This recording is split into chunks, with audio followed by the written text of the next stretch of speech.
नमस्कार दोस्तों, मैं अरुण कुमार शुक्ला और स्वागत है आपका हमारे YouTube चैनल विजन एकेडमी तेलीवार में। तो दोस्तों, हम लोग पढ़ रहे थे मौर्य साम्राज्य का उत्कर्ष और मौर्य साम्राज्य के उत्कर्ष में हमारे दो वीडियो आ चुके थे, जिसमें पहले वीडियो में हम लोगों ने चंद्रगुप्त मौर्य और बिंदुसार की जानकारी प्राप्त की कि किस प्रकार चाणक्य की सहायता से चंद्रगुप्त ने अंतिम नंद सम्राट घनानंद की हत्या करी और भारत पर एक नवीन साम्राज्य का उदय किया जिसका नाम था मौर्य साम्राज्य। चंद्रगुप्त मौर्य की मृत्यु और उसके बाद में उसका बेटा बिंदुसार गद्दी पर बैठता है और बिंदुसार पिता चंद्रगुप्त मौर्य द्वारा दिए गए साम्राज्य को कैसा रखता है, अक्षुण्ण रखता है, अर्थात मिटने नहीं देता है। ये था हमारा पहला वीडियो। दूसरी वीडियो में हम लोगों ने अशोक और उसके प्रारंभिक जीवन के बारे में पढ़ा कि किस प्रकार अशोक ने अपने 99 भाइयों की हत्या की, उसकी पुत्रियां कितनी थी, पुत्र कितने थे, कितने विवाह किया, वह अशोक का धम्म और धम्म क्यों अपनाया, धम्म के लिए वो कहाँ कहाँ गया, कलिंग आक्रमण, इन सब की जानकारी हम लोगों ने दोस्तों देखी। तो आज मौर्य साम्राज्य का हमारा तीसरा वीडियो आ रहा है जिसमें हम लोग पढ़ेंगे मौर्य कला। तो आज का टॉपिक है दोस्तों हमारा मौर्य कला।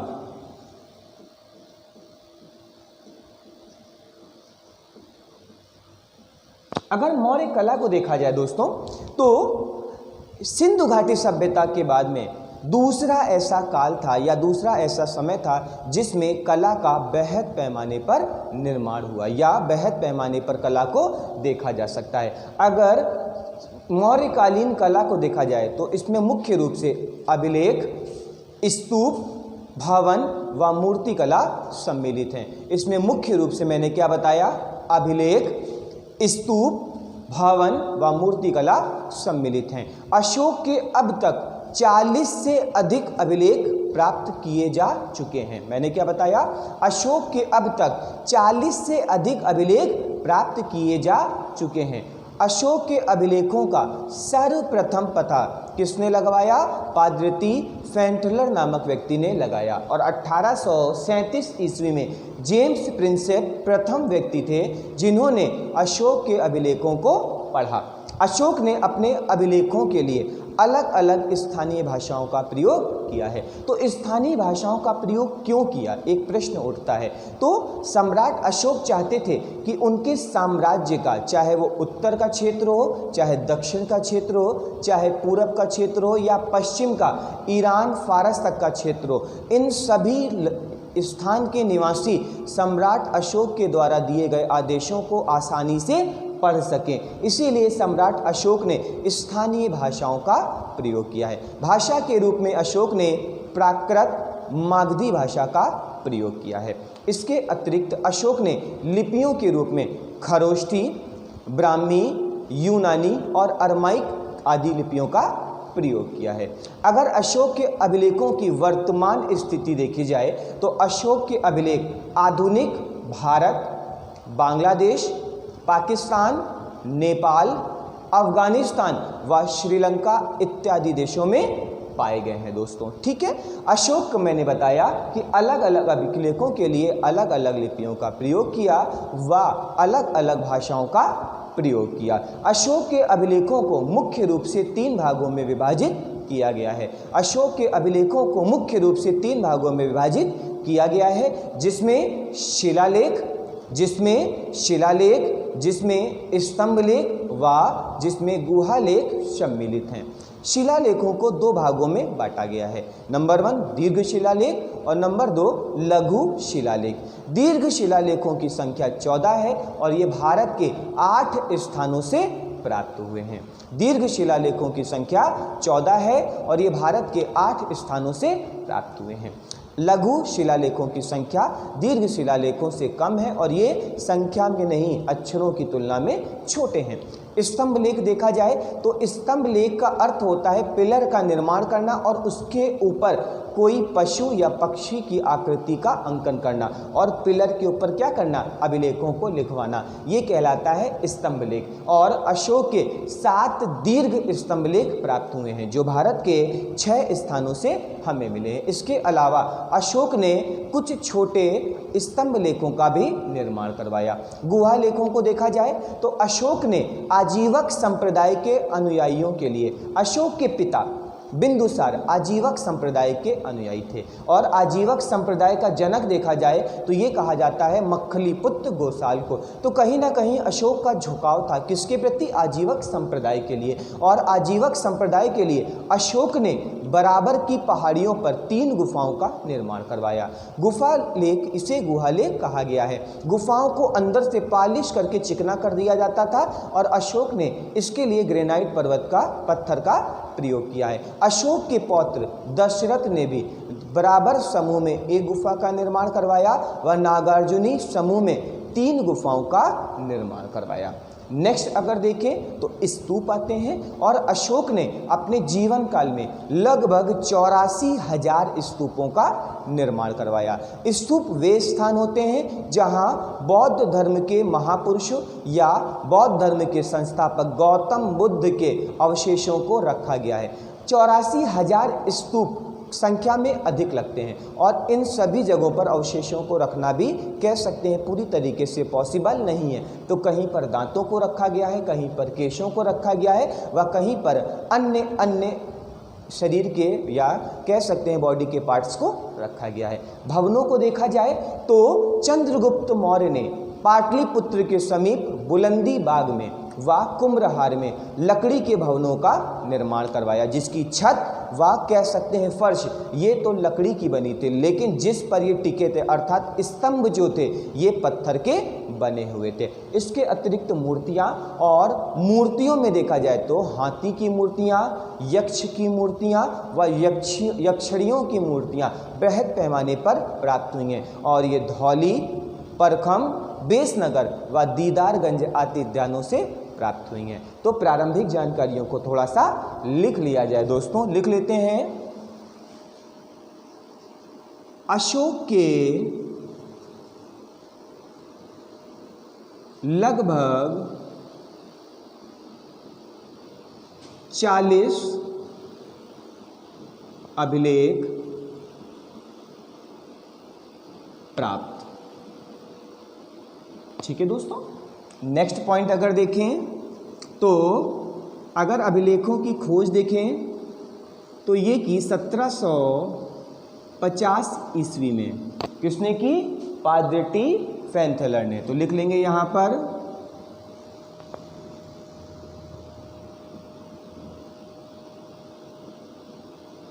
अगर अशोक के अभिलेखों को पढ़ा किसने तो लिख लेंगे पढ़ा 1837 ईस्वी में जेम्स प्रिंसेप। ध्यान दीजिएगा दोस्तों, सर्वप्रथम, इसके बाद भी कई ब्रिटिश अधिकारी आए जिन्होंने अभिलेखों को पढ़ा, लेकिन सर्वप्रथम सफलता किसको प्राप्त हुई? जेम्स प्रिंसेप को। अगर स्थिति देखी जाए कि ये अभिलेख कहाँ पे मिले हैं दोस्तों, तो वर्तमान भारत, बांग्लादेश, वर्तमान भारत, बांग्लादेश, पाकिस्तान, नेपाल, अफगानिस्तान व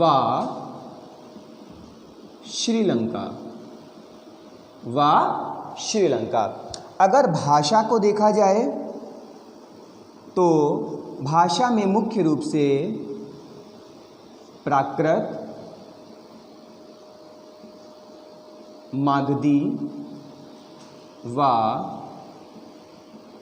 यूनानी भाषा का प्रयोग हुआ है। अगर लिपियों को देखा जाए तो लिपि में मुख्य रूप से खरोष्टी, ब्राह्मी, अरमाइक इत्यादि लिपियों का प्रयोग किया है। अगर खरोष्टी लिपि के साक्ष्य देखें तो ये हमें प्राप्त हुए हैं मानसेहरा व सहबादगढ़ी से, और ये दोनों स्थल वर्तमान समय में कहाँ पे हैं दोस्तों? तो ये हैं हमारे पाकिस्तान में। कहाँ पर है? पाकिस्तान में है। अगर ब्राह्मी लिपि को देखा जाए तो ब्राह्मी लिपि सातों स्तंभों में व इन दोनों के अतिरिक्त जितने भी अभिलेख हैं सभी पे ब्राह्मी लिपि के साक्ष्य मिले हैं। अगर अरमाइक को देखा जाए तो अरमाइक भाषा का लिपि का साक्ष्य मिला है तक्षशिला व लघुमान, इसे कहा जाता है काबुल। और ये दोनों दोस्तों कहाँ पे मिले हैं आपके? अफगानिस्तान। शेष जगह पर ब्राह्मी लिपि का साक्ष्य मिला है। नोट करके दोस्तों लिख लेंगे कंदहार, इसे कहा जाता है सार-ए-कुना। यहां से द्विभाषी अभिलेख मिला है। क्या मिला है दोस्तों? द्विभाषी अभिलेख मिला है और ये है आपका अफगानिस्तान में। कहाँ पे है? अफगानिस्तान में। अगर द्विभाषाओं को देखा जाए तो इसमें पहली है आपकी यूनानी और दूसरी है हमारी सीरियाई। ठीक है दोस्तों, ये थी अशोक के अभिलेखों के बारे में प्रारंभिक जानकारी। अब अगर दोस्तों हम देखें तो अभिलेखों को मुख्य रूप से 3 भागों में विभाजित किया गया है। तो अशोक के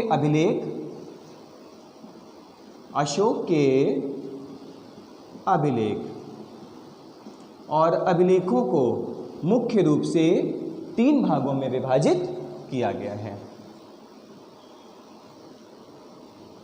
जिसमें पहले हैं हमारे शिला लेख, दूसरे हैं हमारे स्तंभ लेख और तीसरे हैं हमारे गुहा लेख। पहले हैं हमारे शिलालेख, दूसरे हैं हमारे स्तंभ लेख और तीसरे हैं हमारे गुहा लेख। शिलालेखों को 2 भागों में बांटा गया है उनके आकार के आधार पे। पहला है हमारा दीर्घ शिलालेख, जिनकी संख्या 14 है। संख्या कितनी है? 14 है। और ये संख्या इन्हें खोजे जाने के क्रम से दी गई, अर्थात जो शिलालेख पहले मिला वो नंबर 1, जो बाद में मिला नंबर 2, और ऐसे करके 1 2 3 4 पर करके कितने? 14। और ये भारत के 8 स्थानों से प्राप्त हुई हैं, या कह सकते हैं पड़ोसी 8 स्थानों से प्राप्त हुए हैं। इसके अतिरिक्त कुछ लघु शिलालेख प्राप्त हुए हैं जो दीर्घ शिलालेख की तुलना में कैसे हैं? छोटे हैं। नेक्स्ट दोस्तों देखा जाए तो स्तंभ लेखों को भी 2 भागों में बांटा गया है। पहला दीर्घ स्तंभ लेख और इनकी संख्या कितनी है दोस्तों? 7 है, जो भारत के 6 स्थानों से प्राप्त हुए हैं। इसके अतिरिक्त वे स्तंभ लेख जो दीर्घ स्तंभ लेख की तुलना में छोटे हैं, इन्हें कहा गया है लघु स्तंभ लेख। अगर गुहा लेख को देखा जाए तो अशोक ने बराबर में 3 गुफाओं का निर्माण करवाया। कितनी गुफाओं का निर्माण करवाया? 3 गुफाओं का निर्माण करवाया। व 1 गुफा का निर्माण करवाया दशरथ ने। किसने करवाया दोस्तों? दशरथ ने करवाया। इसके अलावा दोस्तों नागार्जुनी गुहा का लेख और इसमें 3 गुफाओं का निर्माण करवाया दशरथ ने। तो ये हैं हमारे गुहा लेख। अब दोस्तों हेडिंग डालते हैं हम लोग शिलालेख। तो हेडिंग डालते हैं शिलालेख।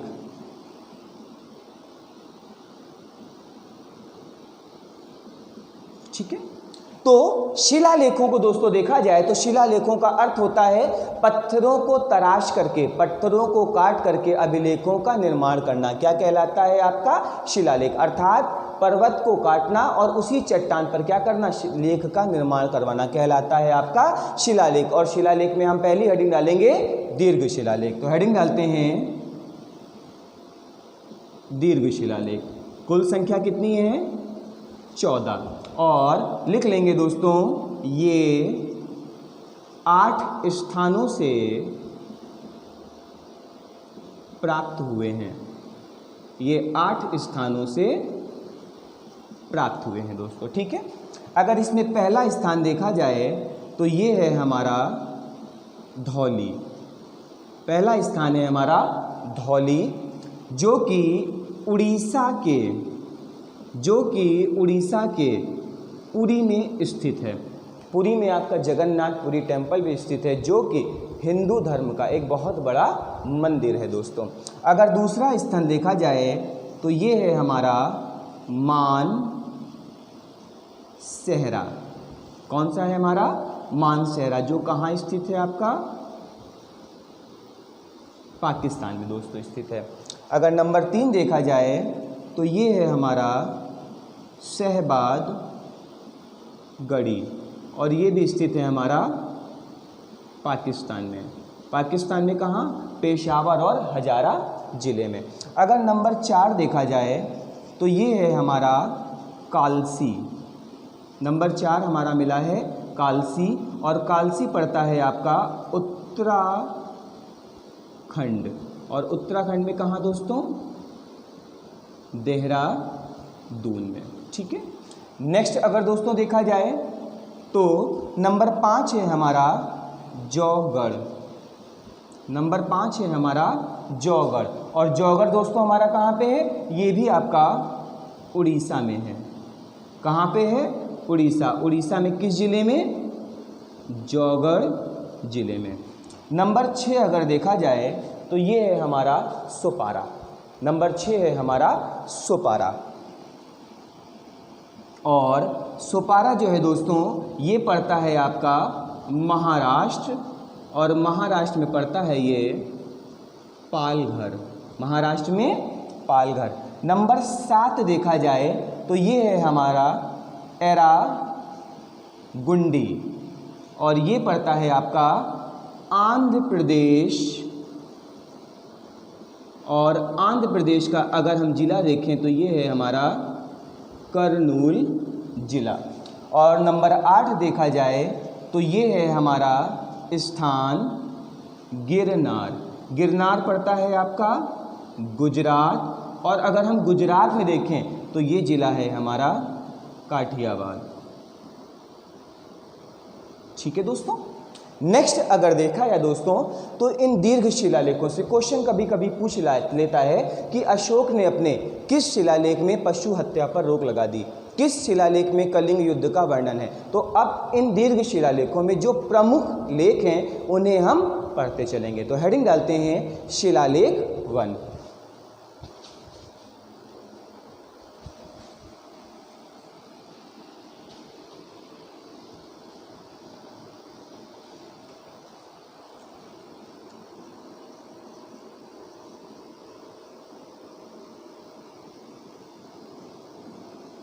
ठीक है दोस्तों। अशोक ने अपने पहले शिलालेख में पशु बलि पर पूरी तरीके से रोक लगा दी, और उसने कहा कि अब उसके साम्राज्य में केवल 3 ही पशु मारे जाएंगे, 2 मोर व 1 हिरण। क्या बताया दोस्तों मैंने? पशु बलि पर पूरी तरीके से रोक, और अब केवल 2 ही पशु मारे जाएंगे, जिसमें 2 मोर व 1 हिरण सम्मिलित होगा। इसके अतिरिक्त जो राजकीय कार्य होंगे या उत्सव होंगे, समारोह होंगे, इसमें भी पशु बलि पर पूरी तरीके से सम्राट अशोक ने क्या कर दी दोस्तों? रोक लगा दी। तो लिख लेंगे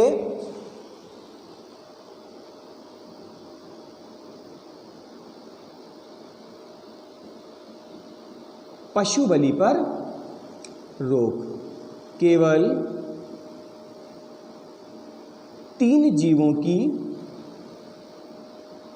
हत्या, केवल 3 जीवों की हत्या, जिसमें 2 मोर व 1 हिरण। और आने वाले समय में भी इस पे भी क्या कर दिया जाएगा? पूरी तरीके से प्रतिबंध लगा दिया जाएगा। नंबर 3 देखा जाए तो उत्सवों, समारोह व कार्यक्रमों में भी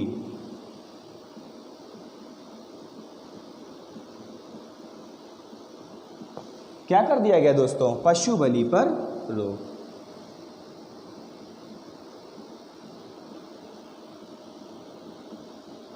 ठीक है दोस्तों।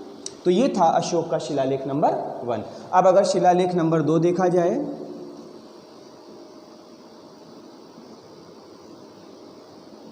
तो अशोक ने अपने दूसरे शिलालेख में पशुओं व मनुष्यों के लिए औषधालय और औषधियों के वितरण की घोषणा की व मार्ग में कुएं और छायादार वृक्ष लगाने का आदेश दिया। दोस्तों तो लिख लेंगे।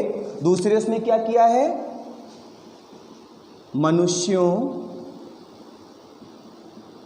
व पशुओं के लिए औषधालय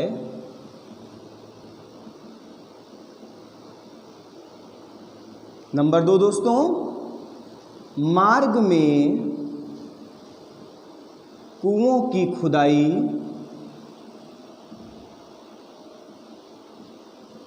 व छायादार पेड़ों को लगाने का आदेश।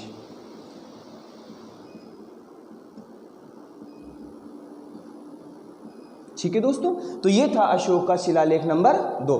अगर तीसरे शिलालेख को देखा जाए, अगर तीसरे शिलालेख को देखा जाए तो तीसरे शिलालेख में सम्राट अशोक ने ये घोषणा की कि उसके जो भी राजकीय अधिकारी हैं ये प्रत्येक 5 वर्ष बाद अलग अलग स्थानों की यात्रा करेंगे और लोगों को धम्म के लिए क्या करेंगे, प्रेरित करेंगे। दोस्तों तो लिख लेंगे, राजकीय अधिकारियों को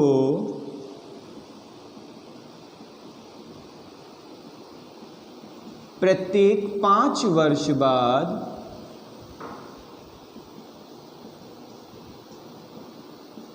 धर्म की अभिवृद्धि के लिए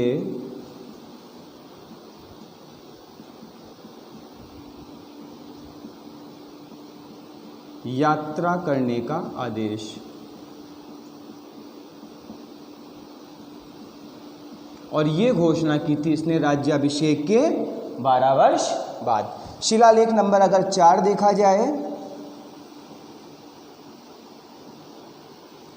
तो चौथे शिलालेख में सम्राट अशोक ने युद्ध नीति का पूरी तरीके से त्याग कर दिया और युद्ध नीति की जगह पे धम्म नीति का अनुसरण किया, अर्थात भीरी घोष के स्थान पर धम्म घोष की घोषणा किस शिलालेख में की गई है, शिलालेख नंबर 4 में। और ये राज्याभिषेक के 12 वर्ष बाद की गई है। दोस्तों तो लिख लेंगे, भीरी घोष के स्थान पर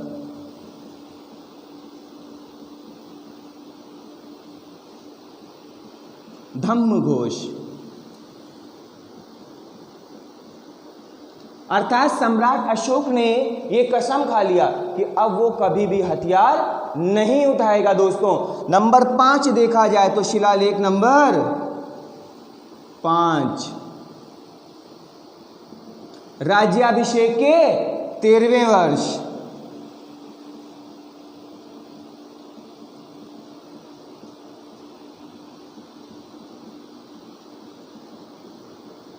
और दोस्तों इसमें क्या किया, धम्म महामात्रों की नियुक्ति। लिख लेंगे, धम्म महामात्रों की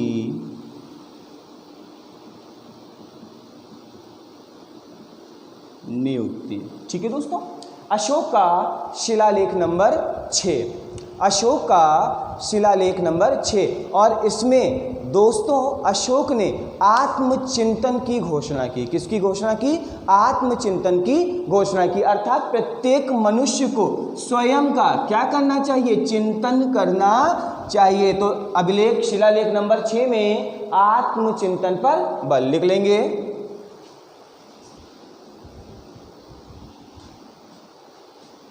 शिलालेख 6 आत्मचिंतन पर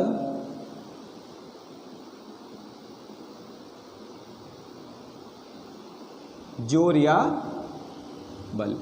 शिलालेख नंबर 7, सम्राट अशोक प्रियदर्शी कहता है कि उसके साम्राज्य का प्रत्येक व्यक्ति कहीं पर भी जाकर के निवास कर सकता है, और इसको इसने इस लिखित रूप से लिखवा दिया, जो कि शिलालेख नंबर 7 पर अभिलिखित है। लिख लेंगे, शिलालेख नंबर 7।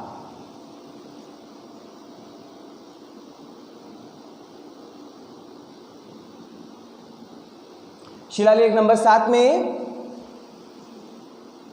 साम्राज्य का प्रत्येक नागरिक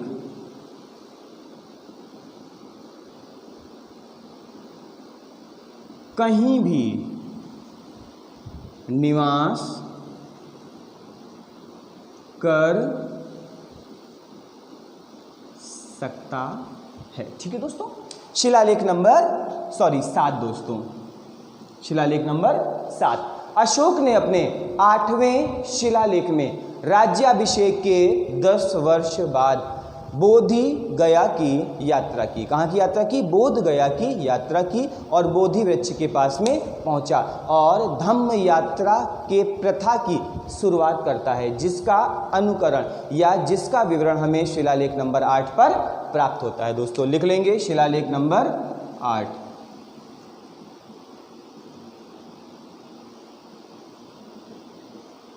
राज्याभिषेक के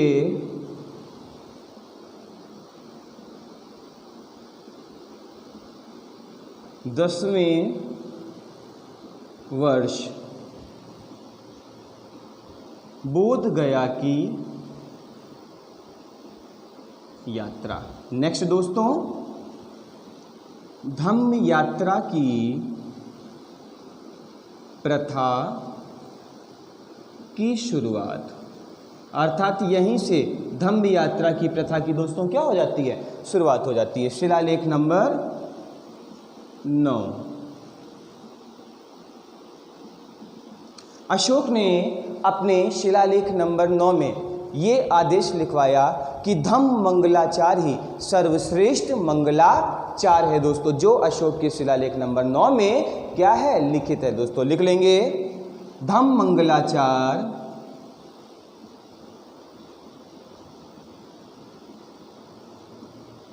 कॉमा लिख लेंगे या कॉमा सर्वश्रेष्ठ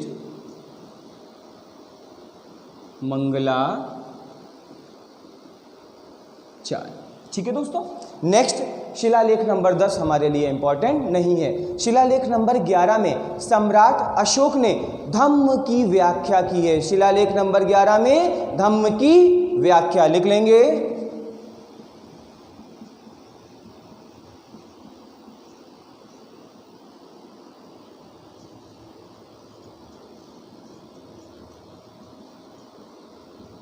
ठीक है दोस्तों।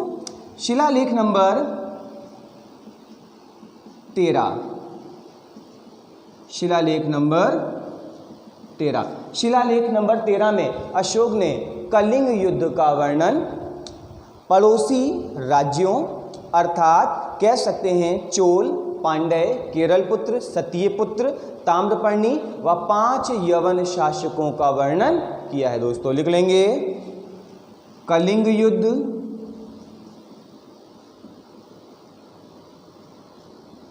का वर्णन चोल, पांड्य, केरलपुत्र, सत्यपुत्र अर्थात संगम वंश व ताम्रपर्णी का उल्लेख। और नेक्स्ट दोस्तों 5 यवन शासकों का उल्लेख ये किया है अशोक ने अपने शिलालेख नंबर 13 में। दोस्तों अब थोड़ा सा यहाँ पे चेंज कर लेते हैं। जहाँ पे हमने लिखा है शिलालेख नंबर 2, यहाँ पर भी चोल, पांड्य, केरलपुत्र, सत्यपुत्र व ताम्रपर्णी की जानकारी प्राप्त होती है, जो कि दूसरे व 13वें दोनों शिलालेखों से प्राप्त हुई है। तो दोस्तों यहाँ पर भी आप नोट कर लीजिएगा ये चीज़ कि चोल, पांड्य, केरलपुत्र, सत्यपुत्र व ताम्रपर्णी की जानकारी दूसरे और 13वें दोनों शिलालेखों से प्राप्त हुई है। दोस्तों नेक्स्ट अगर शिलालेख नंबर 14 देखा जाए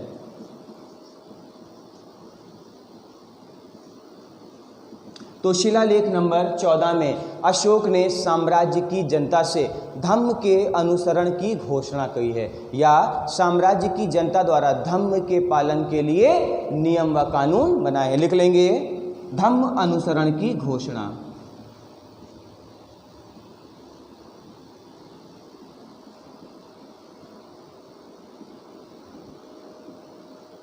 ठीक है दोस्तों, तो ये थे अशोक के प्रमुख 14 शिलालेख। अन्य को भी दोस्तों कभी कभी क्वेश्चन पूछता है कि अशोक ने अपने किस अभिलेख में लिखा है कि सभी मनुष्य मेरी संतान है दोस्तों। तो ये अन्य दीर्घ अभिलेख है जो धौली व जौगढ़ से प्राप्त हुआ है। लिख लेंगे,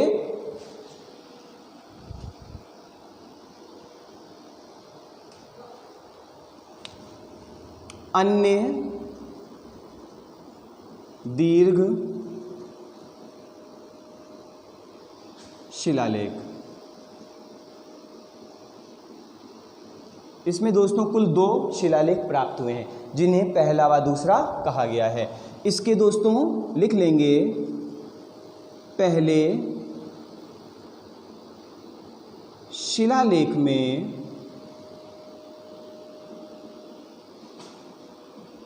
सभी मनुष्य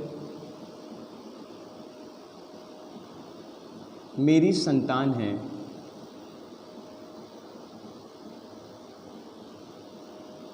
यह घोषणा की जाती है सम्राट अशोक के द्वारा और ये प्राप्त हुआ है हमारा दोस्तों धौली व जौगढ़ से। अगर स्थल देखेंगे तो धौली व जौगढ़, और ये दोनों स्थल आपको दोस्तों उड़ीसा में दिखाई पड़ते हैं। तो ये हैं आपके स्थल। इससे दोस्तों कई बार क्वेश्चन पूछा गया है, तो इसको इंपॉर्टेंट करके अलग से लिख लेंगे कि अन्य दीर्घ शिलालेख, अर्थात 14 के अतिरिक्त ये अन्य है जिसमें 2 हैं। और इसके पहले शिलालेख में सम्राट अशोक ने घोषणा की है कि सभी मनुष्य मेरी संतान है, और ये स्थल है आपका धौली व जौगढ़। हेडिंग डालते हैं दोस्तों लघु शिलालेख।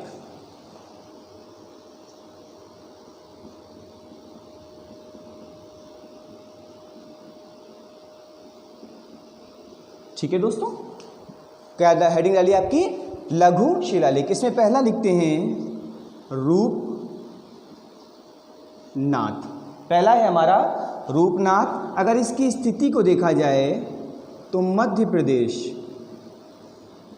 का स्थल कौन सा है, कटनी, और यहाँ पे कैमूर की पहाड़ियाँ, कैमूर की पहाड़ियाँ। दोस्तों यहाँ से लिंग मिला है, लिंग का प्रमाण मिला है, अर्थात जो रूपनाथ है ये शैवों का प्रमुख स्थल है दोस्तों। लिख लेंगे शैवों का पवित्र स्थल। ठीक है दोस्तों, नंबर 2 देखा जाए तो ये है हमारा मास्की शिलालेख।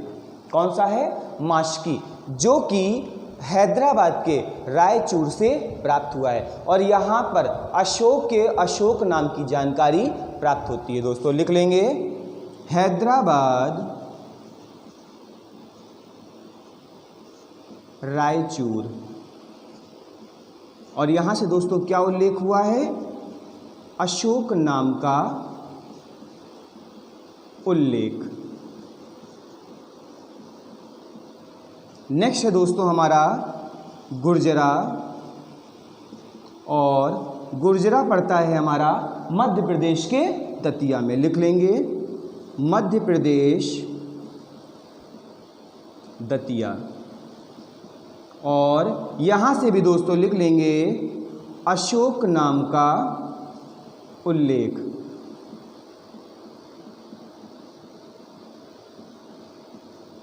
नंबर 4 देखा जाए दोस्तों तो ये है हमारा भाब्रू शिलालेख। कौन सा है, भाब्रू शिलालेख, जो कि राजस्थान के जयपुर के विराटनगर से प्राप्त हुआ है, और यहाँ पर अशोक ने स्वयं को मगध का सम्राट कहा है। लिख लेंगे भाब्रू।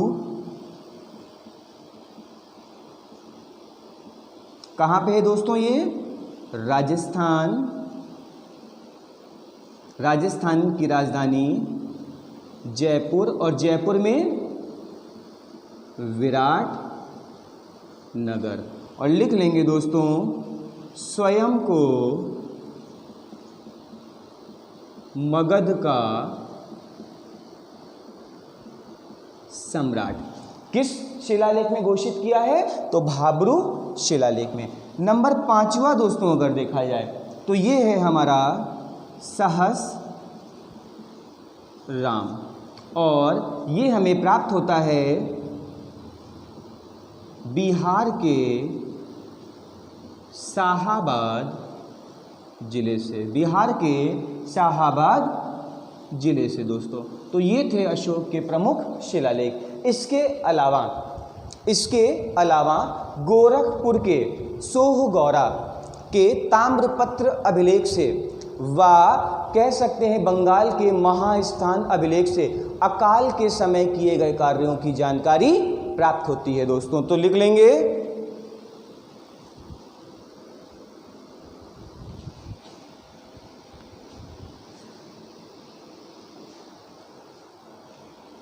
नोट करके, गोरखपुर के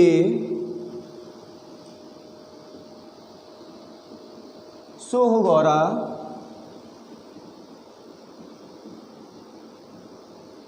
व बंगाल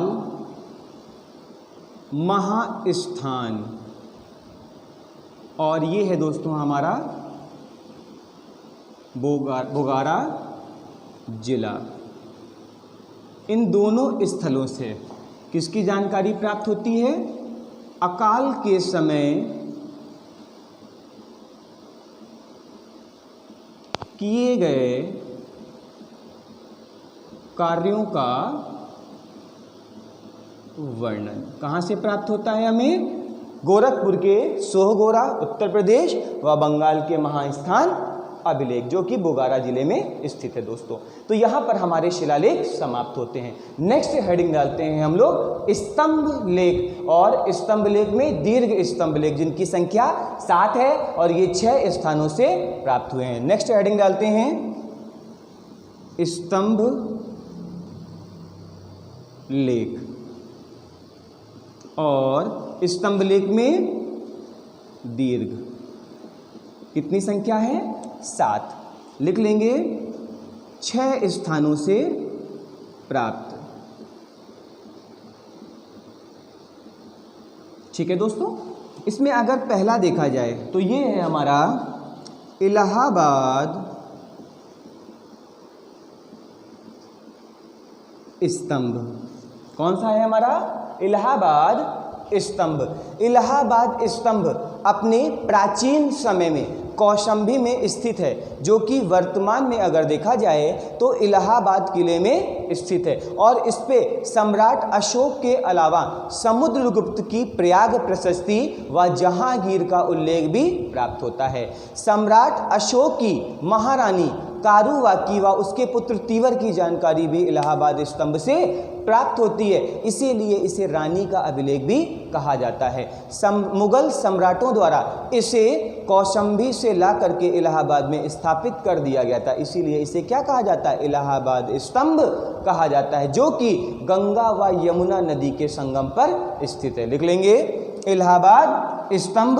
और दोस्तों ये मूल स्थान से हटे हुए स्तंभों का उदाहरण है। मूल स्थान से हटे हुए स्तंभों का उदाहरण है आपका कौन सा? इलाहाबाद स्तंभ। लिख लेंगे कौशाम्बी से इलाहाबाद। ठीक है दोस्तों। नेक्स्ट लिख लेंगे अशोक कौमा समुद्रगुप्त व जहांगीर का उल्लेख। ठीक है दोस्तों। नेक्स्ट लिख लेंगे मुगल सम्राट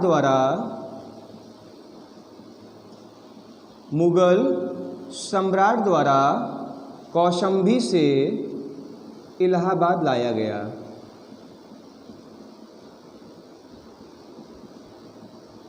ठीक है दोस्तों। और इसे कहा जाता है रानी का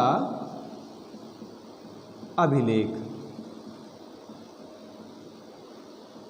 नेक्स्ट दोस्तों हेडिंग डालते हैं दिल्ली टोपरा स्तंभ लेख। यहाँ पे दोस्तों नाम से ही पता है ये वर्तमान समय में नई दिल्ली में स्थित है, जिसे फिरोज शाह तुगलक हरियाणा के अंबाला जिले से ले आया था, कहाँ पर, दिल्ली में, और फिरोज शाह कोटला में ला करके इसे स्थापित करा दिया। इतिहासकारों ने लिखा है कि हरियाणा के अंबाला जिला में जब फिरोज शाह कोटला पहुंचता है तो इस स्तंभ को देख करके वह पूरी तरीके से आकर्षित हो जाता है और वह उसे अपने सैनिकों को आदेश देता है इसे तुरंत ला करके फिरोज शाह कोटला में स्थापित किया जाए। तो ये भी मूल स्थान से हटे हुए स्तंभ लेखों का उदाहरण है। लिख लेंगे। नंबर 2, दिल्ली टोपरा। ठीक है दोस्तों, क्या है इसका? अंबाला हरियाणा से नई दिल्ली या दिल्ली लिख लेते हैं, किसके द्वारा लाया गया? फिरोज शाह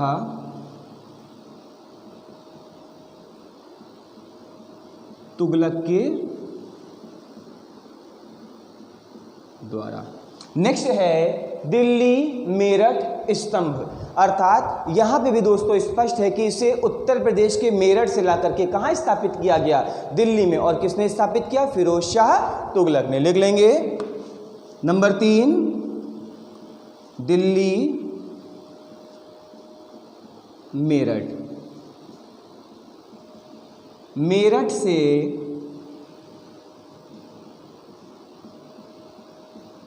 दिल्ली कौन लेके आया दोस्तों? फिरोज शाह तुगलक।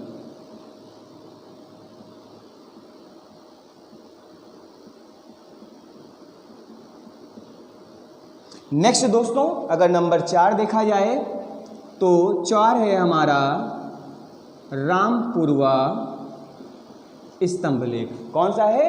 रामपुरवा स्तंभ लेख, जो कहां पर स्थित है आपका? चंपारण बिहार। कहां पर स्थित है?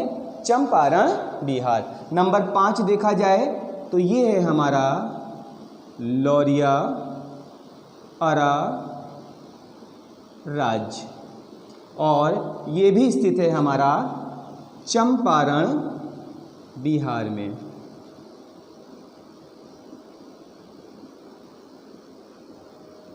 ठीक है दोस्तों।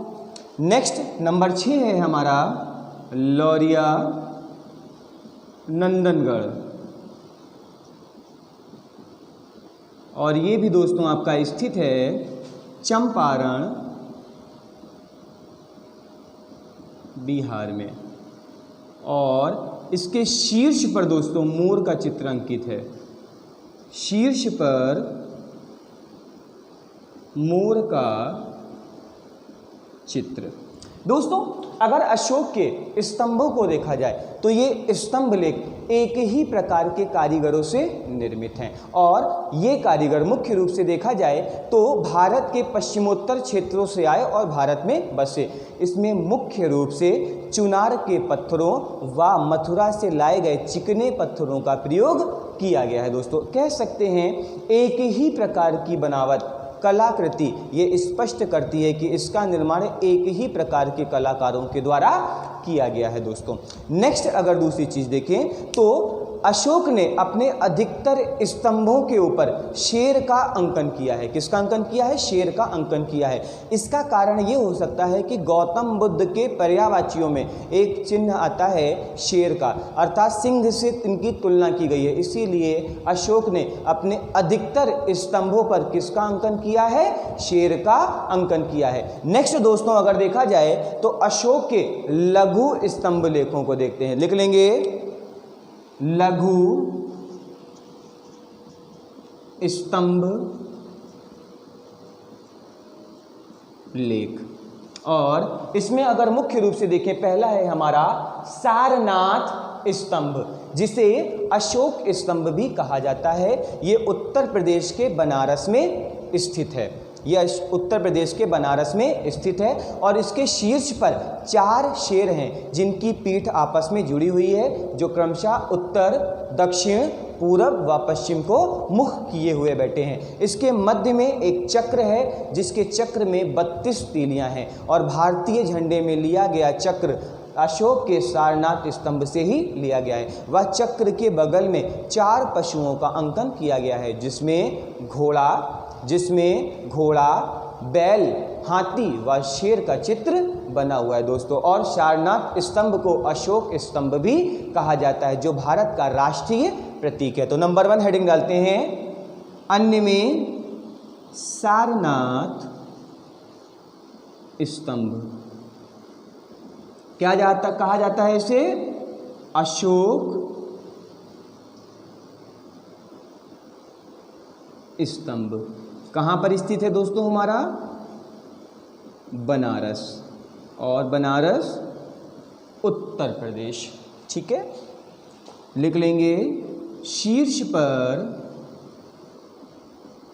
4 शेर। और ये दोस्तों कह सकते हैं, यहाँ पर एक पॉइंट करके लिख सकते हैं, अशोक स्तंभ और भारत का प्रतीक चिन्ह। ठीक है दोस्तों, नेक्स्ट देखें, मध्य में चक्र व उसमें 32 तिल्ली। और यही दोस्तों कह सकते हैं, जो तिल्ली हैं, यही तिल्ली जो है दोस्तों, ये कहाँ ली गई हैं? लिख लेंगे भारतीय झंडे में यहीं से ली गई।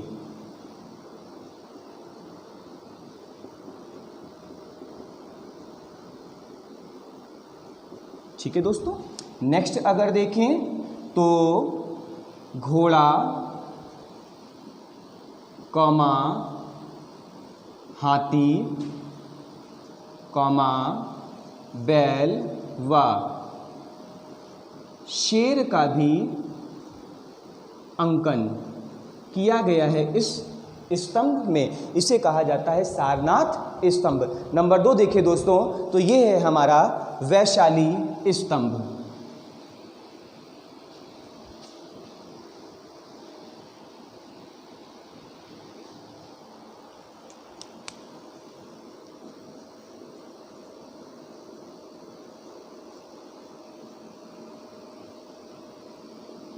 ठीक है दोस्तों, वैशाली स्तंभ जो है ये बिहार में स्थित है। और वैशाली स्तंभ के शीर्ष पर एक शेर है, जिसका मुख उत्तर दिशा में है, और ये गौतम बुद्ध के अंतिम उपदेश का द्योतक है दोस्तों। लिख लेंगे शीर्ष पर एक शेर, मुख उत्तर दिशा। ठीक है दोस्तों, लिख देंगे यहाँ पे नेक्स्ट पॉइंट, बुद्ध के अंतिम उपदेश का प्रतीक।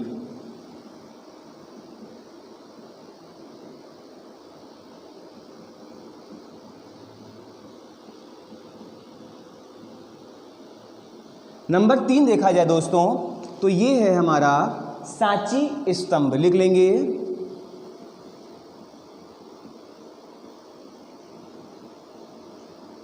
और ये स्थित है मध्य प्रदेश के सांची के रायसीना की पहाड़ियों पर। लिख लेंगे मध्य प्रदेश सांची और रायसेन की पहाड़ी। ठीक है दोस्तों, अशोक स्तंभ की बाती ही, अर्थात सारनाथ स्तंभ की बाती ही, इसके शीर्ष पर भी 4 शेरों का अंकन किया है। लिख लेंगे दोस्तों शीर्ष पर 4 शेर। नेक्स्ट दोस्तों अगर देखा जाए तो चौथा है हमारा रुम्मनदेई स्तंभ। चौथा है हमारा रुम्मनदेई स्तंभ, जो कि नेपाल की तराई में कहाँ स्थित है? लुम्बिनी में स्थित है। कहाँ स्थित है? लुम्बिनी में। और लिख लेंगे बुद्ध के जन्म स्थान पर। इसका विषय कैसा है दोस्तों? आर्थिक। अशोक के जितने भी अभिलेख हैं सबका विषय सामाजिक है, लेकिन एकमात्र अभिलेख जिसका विषय कैसा है? आर्थिक है, और वो स्तंभ है आपका रुम्मंदेई स्तंभ दोस्तों। और इसके शीर्ष पर दोस्तों घोड़ा है। अगर आर्थिक विषय को देखा जाए दोस्तों तो कृषि कर 1/8 तथा बलि कर समाप्त, ये घोषणा की गई है सम्राट अशोक के द्वारा। नेक्स्ट दोस्तों देखें तो 5वां है हमारा निगली सागर स्तंभ।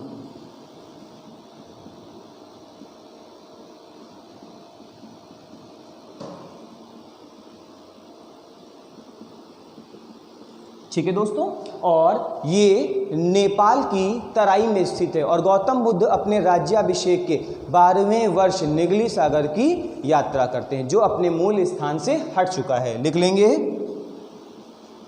नेपाल की तराई में। ठीक है दोस्तों, नेक्स्ट अगर देखा जाए तो ये है हमारा अहरौरा स्तंभ। नेक्स्ट है हमारा अहरौरा स्तंभ।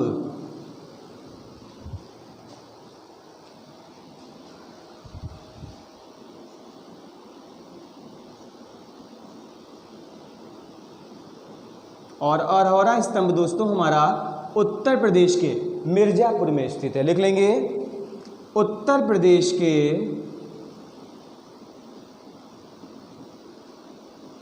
मिर्जापुर में। अब यहाँ पे दोस्तों हमारे स्तंभ लेख समाप्त होते हैं। एक नोट डाउन करके पॉइंट लिख लीजिएगा, कई बार क्वेश्चन आता है कि अशोक का सबसे बड़ा लेख कौन सा है, तो अशोक का सबसे बड़ा अभिलेख 7वां है, वह सबसे छोटा अभिलेख रुम्मंदेई है। नोट करके लिख लेंगे अशोक का सबसे बड़ा अभिलेख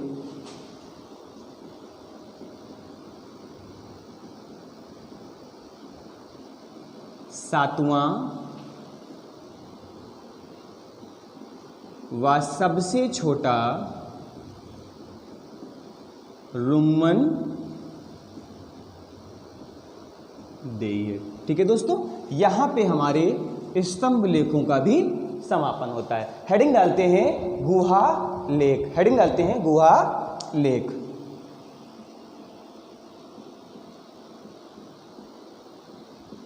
अशोक ने आजीवक संप्रदाय के अनुयायियों के लिए दक्षिण भारत के गया नामक स्थल पर अशोक ने आजीवक संप्रदाय के अनुयायियों के लिए दक्षिण भारत के गया नामक स्थल पर 3 गुफाओं का निर्माण कराया, जो कि बराबर समूह की गुफा कहलाती हैं। इसमें एक गुफा का निर्माण किसने करवाया? दशरथ ने। अतः यहाँ पर गुफाओं की कुल संख्या 4 है। वह नागार्जुनी समूह की 3 गुफाओं का निर्माण अशोक के पोते दशरथ के द्वारा किया गया। तो लिख लेंगे अशोक द्वारा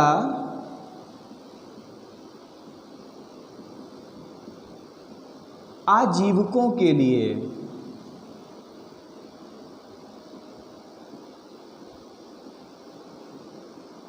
गया में 3 गुफाओं का निर्माण।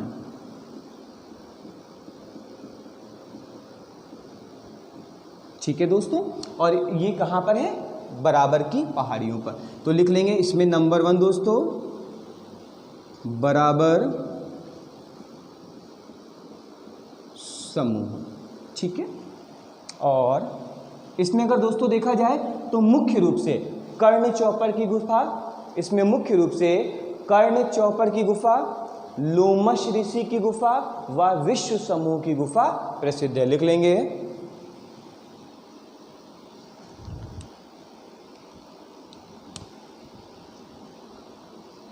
कर्ण चौपर,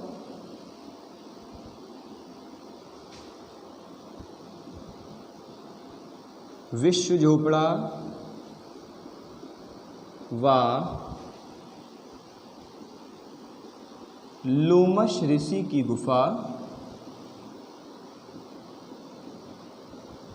प्रसिद्ध।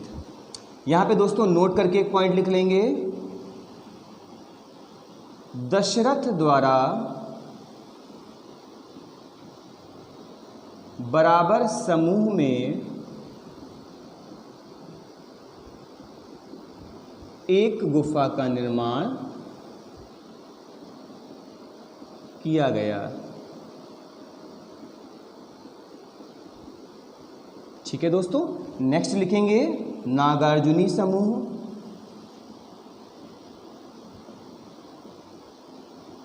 और यहां पर 3 गुफाओं का निर्माण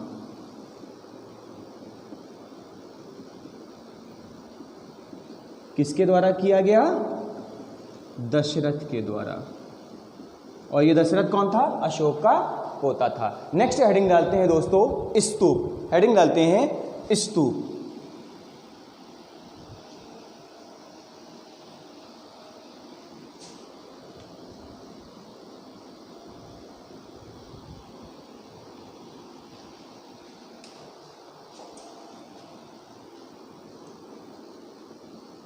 तो अशोक ने लगभग 84,000 स्तूपों का निर्माण करवाया। लिख लेंगे लगभग 84,000 स्तूपों का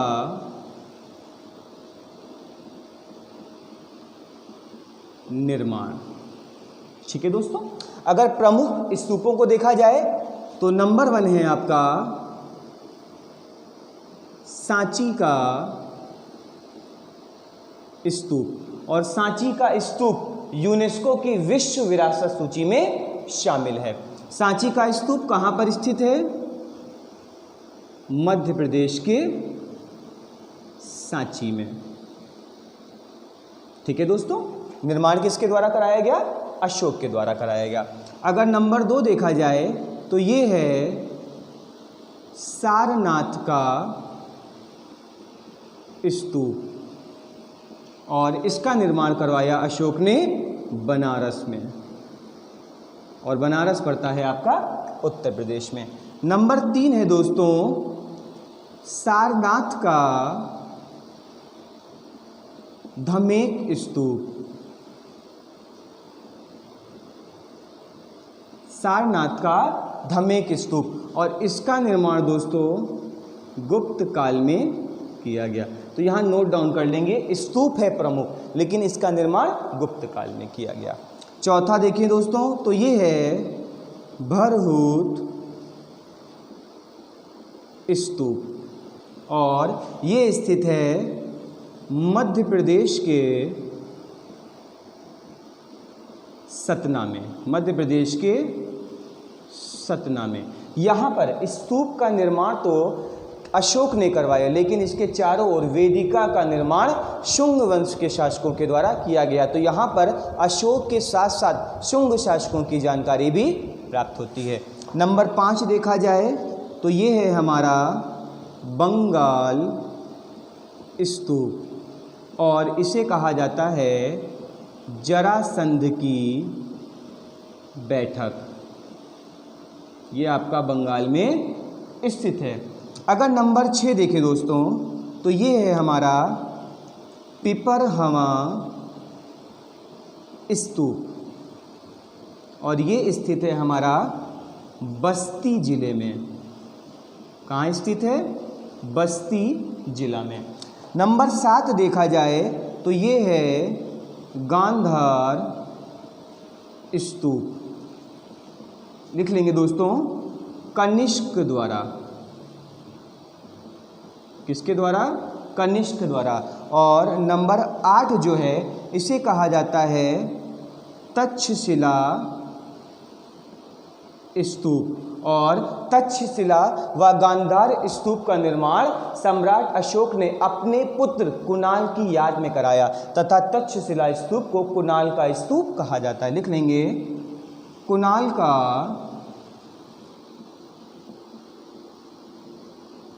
स्तूप। दोस्तों नेक्स्ट हेडिंग डालते हैं भवन। तो मौर्य सम्राट चंद्रगुप्त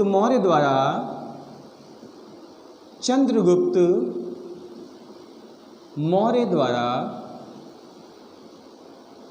पाटलिपुत्र के समीप,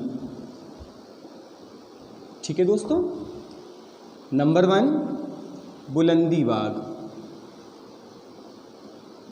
और बुलंदी बाग से दोस्तों नगर के परकोटे के साक्ष्य मिले हैं। किसके साक्ष्य मिले हैं? नगर के परकोटे के प्रमाण। और नंबर 2 देखा जाए तो कुम्भहार, और कुम्भहार से दोस्तों क्या मिला है? राजप्रसाद का साक्ष्य, अर्थात राजमहल का प्रमाण। और ये जितने भी भवन हैं सब किसके बने हैं? लकड़ी के भवन। किसके भवन है ये? लकड़ी के भवन, जिसकी खोज स्पूनर महोदय ने की है। नेक्स्ट हेडिंग डालते हैं मूर्तियां। क्या हेडिंग डालते हैं? मूर्तियां। तो मूर्तियों के साक्ष्य देखे जाएं तो धौली, बेसनगर, परखम व दीदारगंज